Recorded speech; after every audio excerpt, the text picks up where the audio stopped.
Hello and welcome to this video where we're going to begin exploring the fifth component of the 5 components of an eternal perspective, power feeding the transformational. We've already looked at the first 4 components: believing the unbelievable, embracing the inconceivable, choosing the undesirable, and fighting the invisible. And if you've just dropped into this series, this is the first video you've looked at perhaps, these titles won't mean much to you, but that won't keep you from understanding and benefiting from the video. And then if you go back and watch the videos leading up to this, it'll all begin to make perfect sense. This 5th component, power feeding the transformational, will be a somewhat lengthy subseries. It's a new subject to many Christians, and yet it's essential for spiritual vitality in today's world. So we're going to talk about it quite a bit. Today's video is entitled Mental Renewal, a do-or-die crisis for Christians. And all of the videos in this subseries will begin with Mental Renewal, I mention that so that it'll be easier for you to spot the videos in the subseries as you look at the different videos on the YouTube page. So let's get started. The first thing to know about the subject of mental renewal is that we have to understand the need for it. If we don't, we won't embrace the solution, and the need is dire. Let's look at why. Every moment of every day, something in our soul is being fed, and something is being starved. And because we live in a fallen world, influenced greatly by the presence and power and perversion of modern media, then in the natural course of living everyday life, the soul of the Christian is power-fed the things of the world, while the things of the Spirit are starved. And as a result, Christians are being swept out to sea by the riptide of modern culture. So the great challenge of discipleship in the 21st century is to devise a way to power feed the soul the things of the Spirit sufficiently to offset the things of the world. It's the great challenge of our time. So let's look more closely at it. In 1932, Aldous Huxley wrote a dystopian novel entitled Brave New World, in which he envisioned a very bad future for us based on the fact that everything we wanted would be given to us. Nothing we wanted would be withheld from us. And because we didn't have the strength of character to rise to the higher things, we all began to sink to the lowest. A little later, in contrast, in 1948, George Orwell wrote a dystopian novel entitled 1984, in which he envisioned a very bad future for us based on the fact that everything we wanted would be withheld from us by a totalitarian government. Big Brother is watching you. And of those 2 contrasting visions of the future, the Brave New World was the one that first began presenting itself as the most immediate danger to Christians in America. A quick review of cable television and movies and music reveals a preoccupation with unrestrained and perverted violence and sex, a preoccupation with the demonic and paranormal, and voyeuristic explorations into deviant and bizarre lifestyles. These media are showing us the future, and it's not a pretty sight. Culturally, we're sinking, moving backwards, degenerating.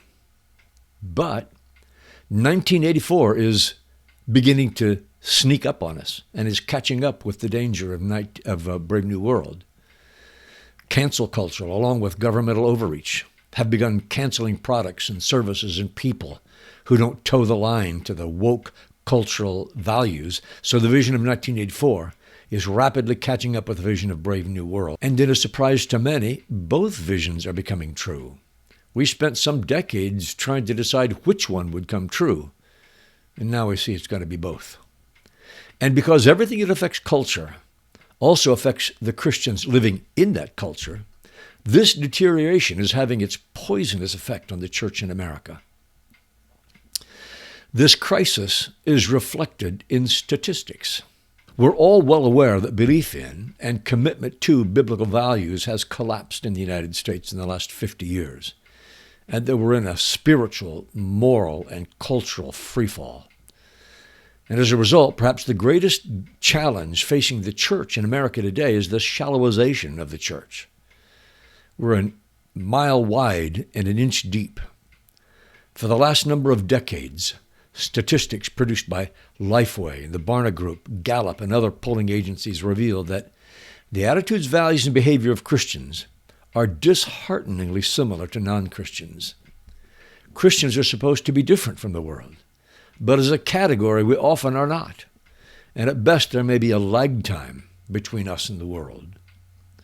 Research indicates that not only are we losing our distinctive lifestyle, but we're also losing our distinctive beliefs on which that lifestyle is built. A Lifeway research project a few years back asked questions of 3,000 evangelicals about foundational Christian beliefs. Many of the answers revealed a hodgepodge of confusion and even heresy about Christianity's most basic doctrines. The research revealed that even among self-described evangelicals, they believed inherently contradictory things, such as, you can't go to heaven except by believing in Jesus, while at the same time believing that ultimately everyone gets to heaven. However, more light has been shed on our situation in a more recent study. Pollster George Barna confirms that the number of Americans with a biblical worldview is shrinking, with only 4% of adults holding such views, down from 12% in previous studies. He predicts it'll drop to 2% within 15 years. A person's worldview is developed between 15 months and 13 years of age, and it shapes their entire life. And he noted that children today are not being guided toward a biblical worldview, but are instead adopting secular values influenced by clueless and passive parents and churches. The report reveals that Americans now largely embrace syncretism, which is a blending of aspects of many different worldviews: postmodernism, which rejects objective truth; secular humanism, which rejects God and religion; Eastern mysticism, which embraces meditation and becoming one with the impersonal universe; Wicca, which involves witchcraft; Satanism, which involves a veneration of Satan; and Marxism, which embraces secular socialism. And these are all blended into personalized worldviews that prioritize personal autonomy, comfort, and popularity over objective truth. This shift is supercharged by social media and entertainment media, which significantly shape Americans' worldviews. And the report reveals, not surprisingly, that children spend substantial, unsupervised time consuming media that subtly imparts various non-Christian ideologies with little parental oversight to counter these messages. This media exposure, reinforced by education and peers, powerfully shapes Americans' perceptions and beliefs and influences those within the church as well. The study also highlights a dramatic resultant shift in morals, with the morality of adults now considering lying, abortion, gay marriage, and the rejection of absolute moral truth as completely, perfectly acceptable. Fewer than half of adults identify the Bible as a primary moral guide, while forming their worldviews through feelings and experience rather than logic and facts. As Francis Schaeffer once said, people get their values the same way they get the measles, by being around others who have them. Championing personal freedom, over 70% of millennials and Gen Z accept abortion and find consensual sex among unmarried adults morally acceptable, while 66% of Gen Z believe it's morally acceptable to engage in any behavior as long as it doesn't harm anyone.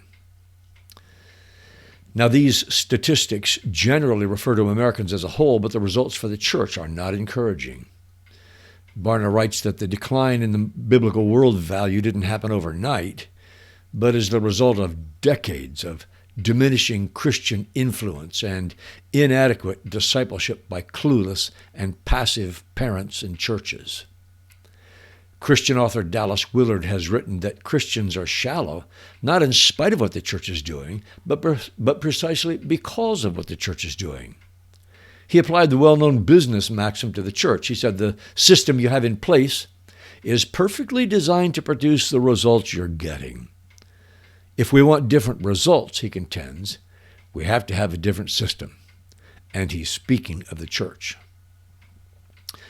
Barna's conclusion about this crisis in past reports was that the church needed to restore theological education. but he has now properly revised that assessment, saying that the solution is effective discipleship by authentic Christians. That includes theological education, but it goes way beyond it. Now, the cause of the crisis is opposition to God and to his will and to his people from the world and the devil.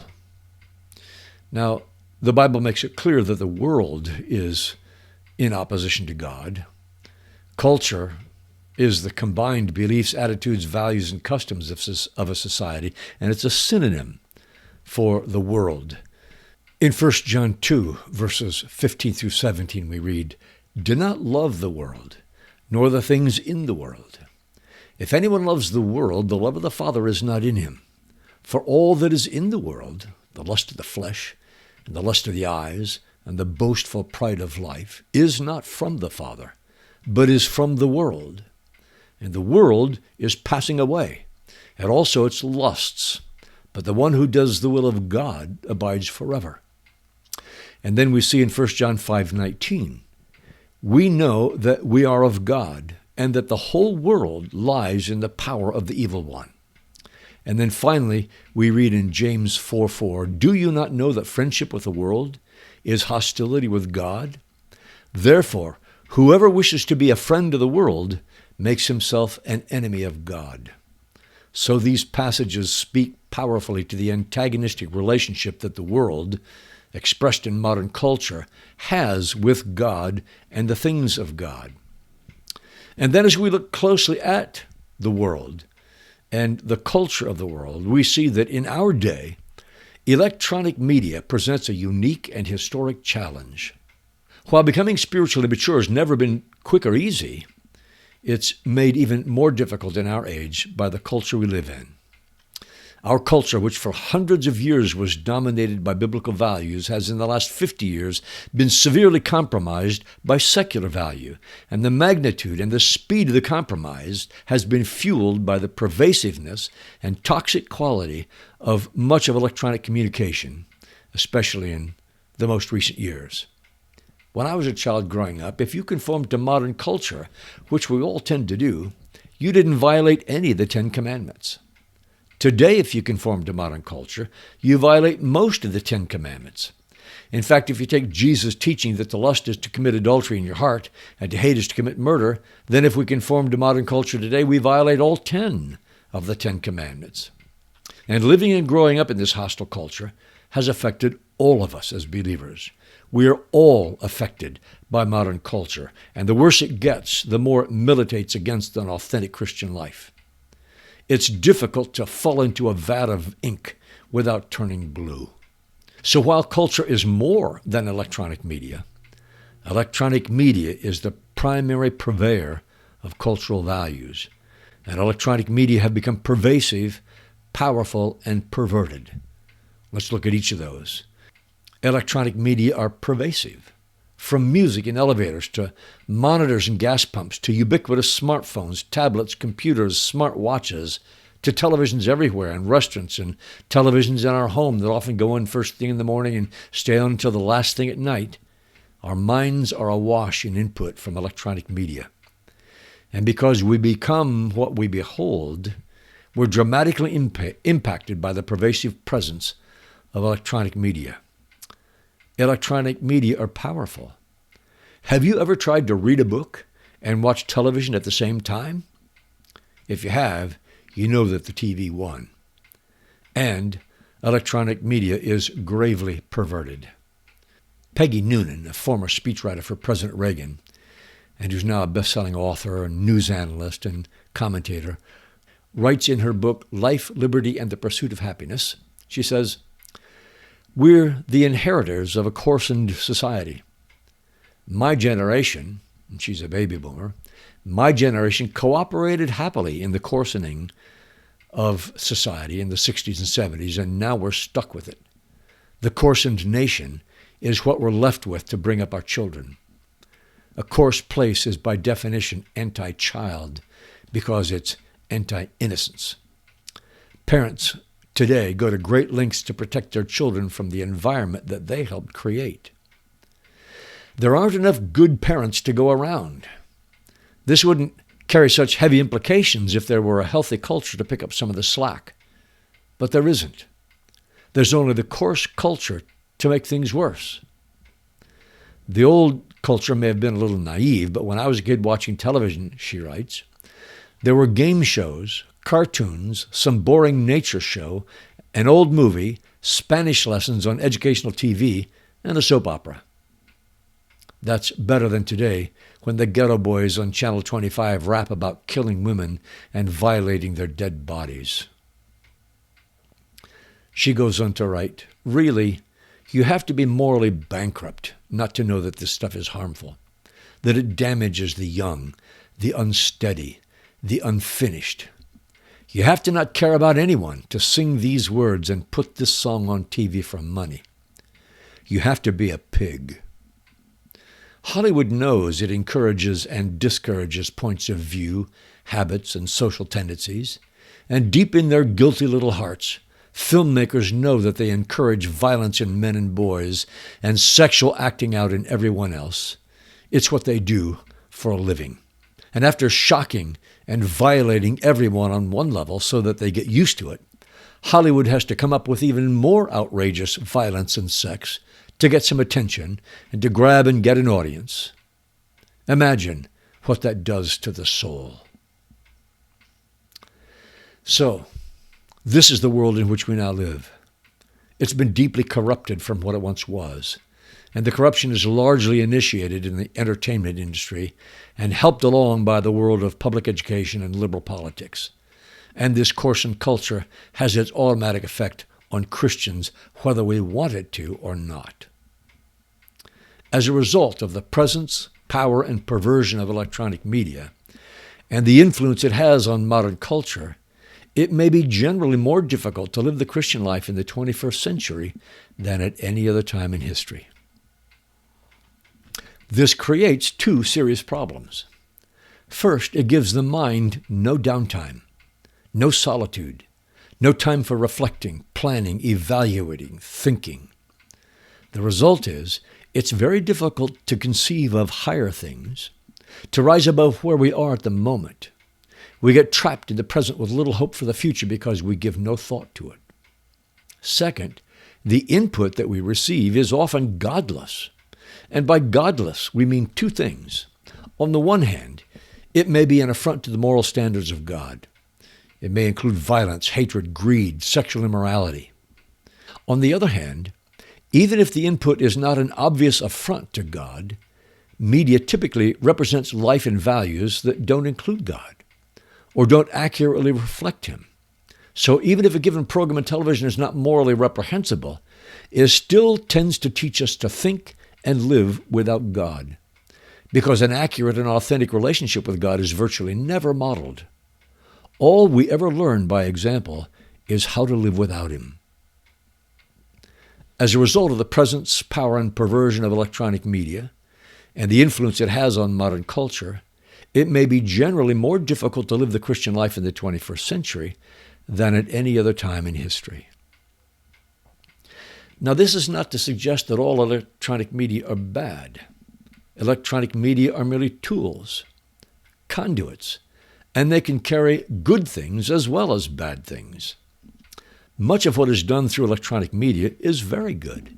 In fact, there's a tremendous power for good in electronic media. For example, while Billy Graham preached to 215 million people during his lifetime, I couldn't find out how many people actually came to Christ, but we now know that through the internet presence of the Billy Graham Evangelistic Association, 2 million people a year and more come to Christ all over the world. It's suspected that more people have come to Christ in the last 5 years through the internet than came to Christ through Billy's entire lifetime of preaching. There's nothing inherently wrong with electronic media. It's the key to Christian impact worldwide in the future. But that doesn't change the fact that much of what comes through the media is very bad, and it has a dominant influence on our culture today.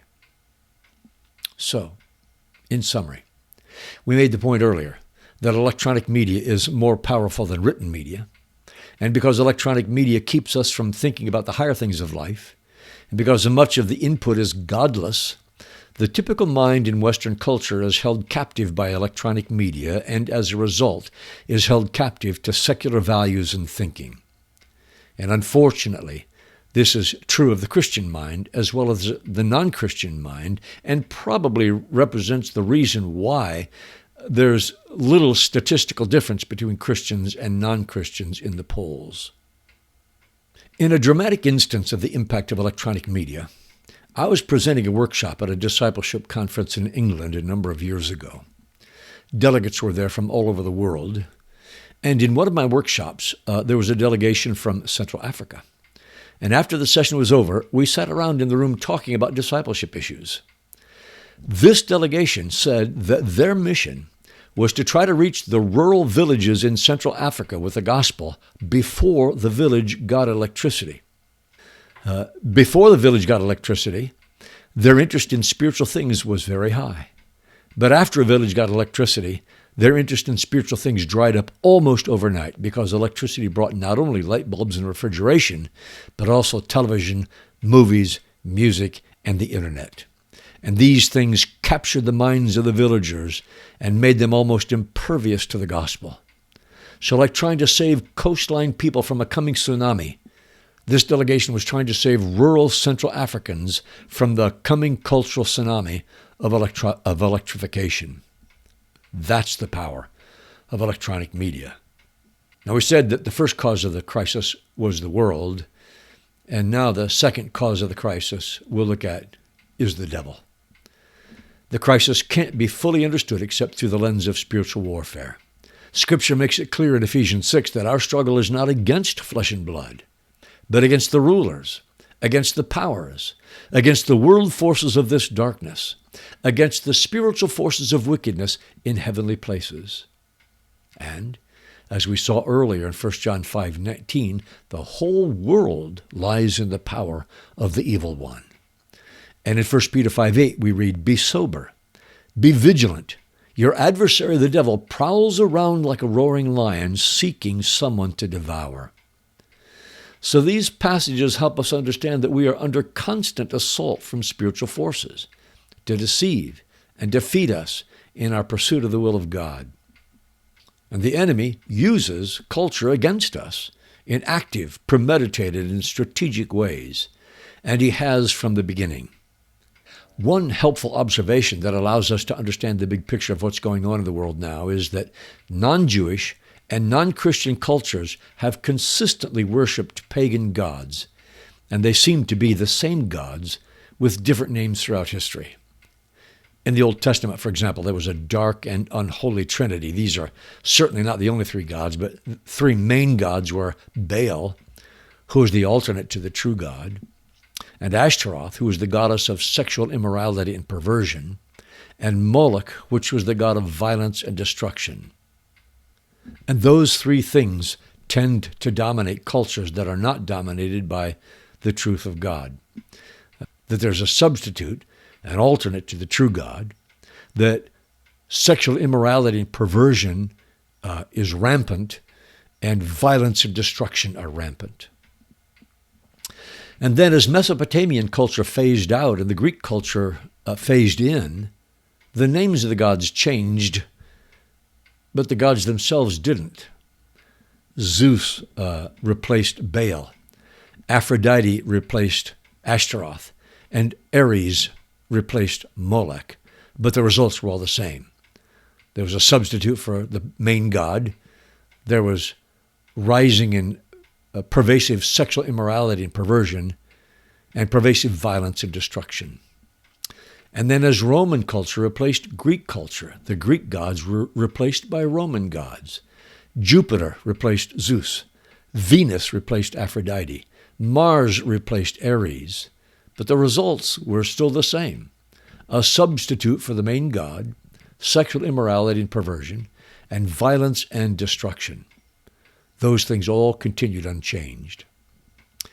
Now, with the light of Christianity going out in the United States, we see not yet a major resurgence of the worship of actual named gods, but certainly their values. and likely the named gods will come in the future. But there's a resurgence of an alternate to God, and in our culture, being dominantly a secular culture, the alternate to God is atheism. But then we see the profound pervasiveness of atheism. Then we see the resurgence of immorality and perversion, pornography, pedophilia, homosexuality, and transgenderism, and the resurgence of violence, lawlessness, riots, and demonstrations, abortion, totalitarianism. Again, the results are the same, telling us that they're the same forces behind it. In a remarkable example, after Nayib Bukele, the new president of El Salvador, was elected in 2019, he took several years to establish his presence and authority in El Salvador as its new president. But then, in a brilliant and courageous move, he arrested 70,000 M13 gang members and other gang members and imprisoned them all. And almost overnight, El Salvador transformed from one of the most unsafe nations in the world to one of the safest. And in a recent interview, he said that the M13 gang had become deeply satanic, including ritual child sacrifices which they offered because Satan demanded them. And he said that he knew all of this before he was elected. And he understood that he would have to win the spiritual war before he could win the political war. And winning the spiritual war, he said, involved imprisoning an unimaginably large number of satanic gang members. And he said that reestablishing peace and safety happened almost automatically and almost immediately. And he reiterated that even in politics, you have to win the spiritual before you can win the physical. The same is true, I believe, with the cultural corruption and deterioration we're witnessing in the United States, which tells us that our primary battle is not physical or political, but spiritual. And so, while enlightened and responsible political and cultural involvement is part of our Christian responsibilities, at the core, the cause is spiritual. So we must engage in political and cultural battles, but we have to win the spiritual war. Politics is downstream from culture, and culture is downstream from evangelism and discipleship. So, we've said that we're in a social, moral, and spiritual crisis in the United States, and that the crisis is caused by the world and the devil. And so, of course, Scripture calls all Christians to resist the world and the devil. And in this specific context, we're not talking about the broader resistance related to all of the work the devil is doing in the world, but rather we want to focus on our own individual, our own personal lives. The context we're talking about here today is individual Christians being so influenced by the world and the devil that they're being swept out to sea by the riptide of modern culture. In this context, Scripture teaches, no temptation has overtaken you but such as common to man. And God is faithful and will not allow you to be tempted beyond what you are able. But with the temptation will provide a way of escape so that you will be able to endure it. 1 Corinthians 10:13. Then we read, do not be anxious about anything, but in everything, by prayer and pleading with thanksgiving, let your requests be made known to God. And the peace of God, which surpasses comprehension, will guard your hearts and minds in Christ Jesus. And finally, brothers and sisters, whatever is true, whatever is honorable, whatever is right, whatever is pure, whatever is lovely, whatever is commendable, if there's any excellence, and if anything worthy of praise, think about these things.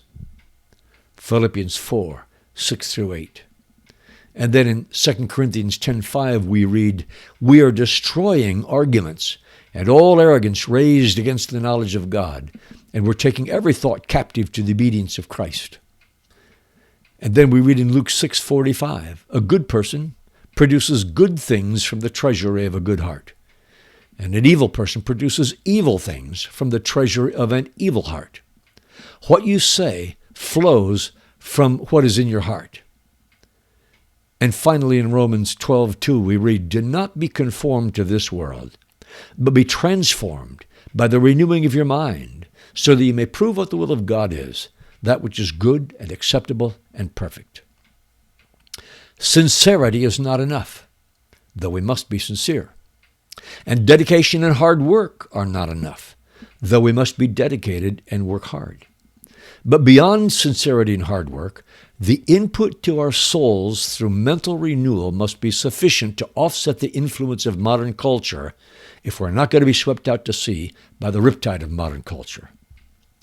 Listen to the powerful promises of Scripture. In Psalm 1, verses 1 through 3, we read, "How blessed is the man who does not walk in the way of the wicked, nor stand in the path of sinners, nor sit at the seat of scoffers. But his delight is in the law of the Lord, and in his law he meditates day and night. He will be like a tree firmly planted by streams of water, which yields its fruit in its season, and its leaf does not wither, and in whatever he does, he prospers." This is spiritual prosperity. Would we like to be spiritually prosperous Christians who are spiritually prosperous in everything we do? We can. We have to meditate on the Word day and night. In the same vein, Joshua 1:8 says, "This book of the law shall not depart from out of your mouth, but you shall meditate on it day and night, so that you will be careful to do according to all that is written in it. For then you will make your way prosperous, and then you will have success." And finally, in 2 Corinthians 4:16 through 18, we read, "Therefore, do not lose heart. But though our outer man is decaying, yet our inner man is being renewed day by day. For momentary light affliction is producing for us an eternal weight of glory far beyond all comparison, while we look not at the things which are seen, but at the things which are not seen. For the things which are seen are temporal, but the things which are not seen are eternal." So would we like to be able to not lose heart and to be renewed day by day? We can. We must look not at the things which are seen, however, but at the things which are not seen. And all throughout the day of living normal life, we inevitably look at the things which are seen. We have to power feed our souls the things which are not seen.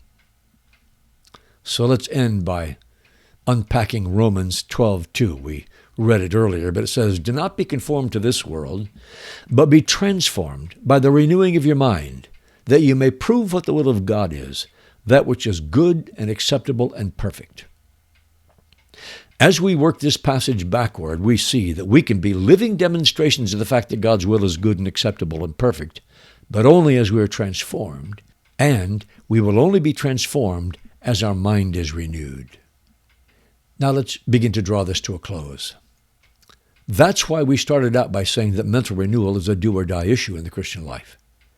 If our mind is renewed, we can be transformed. If our mind is not renewed, we will not be transformed. That is why we started out by saying that mental renewal is a do-or-die issue in the Christian life. If our mind is renewed, we can be transformed. If our mind is not renewed, we will not be transformed. And in this context, that mental renewal means that we power feed our soul the things of the Spirit sufficiently to offset the inevitable power feeding of the world. Again, that's why mental renewal is a do-or-die issue for the Christian. Now, having said that, there's wonderful news here. The grace of God is always sufficient. And as 1 Corinthians 10:13 says, "No temptation has taken you but such as common to man. But God is faithful, who will not allow you to be tempted beyond what you are able, but will with the temptation provide the way of escape, so that you will be able to endure it." This means that we can surmount the gravitational pull of the world. And beyond that, we can be more spiritually powerful today than we would likely have been 50 years ago. Just like intense physical exercise makes us physically stronger, so intense spiritual exercise makes us spiritually stronger. So by God's grace, we can become stronger spiritually today than if we lived in easier times. So, we have to power feed our soul the things of the Spirit, sufficiently to offset the things of the world. And in doing so, we will not be swept out to sea by the riptide of modern culture, but rather we can be spiritually transformed. It's wonderful news. Now, we've only just begun in our miniseries on mental renewal. There'll be a number of videos beyond this, and I look forward to taking the next step in this journey with you next time. And until then, remember, God is still on the throne.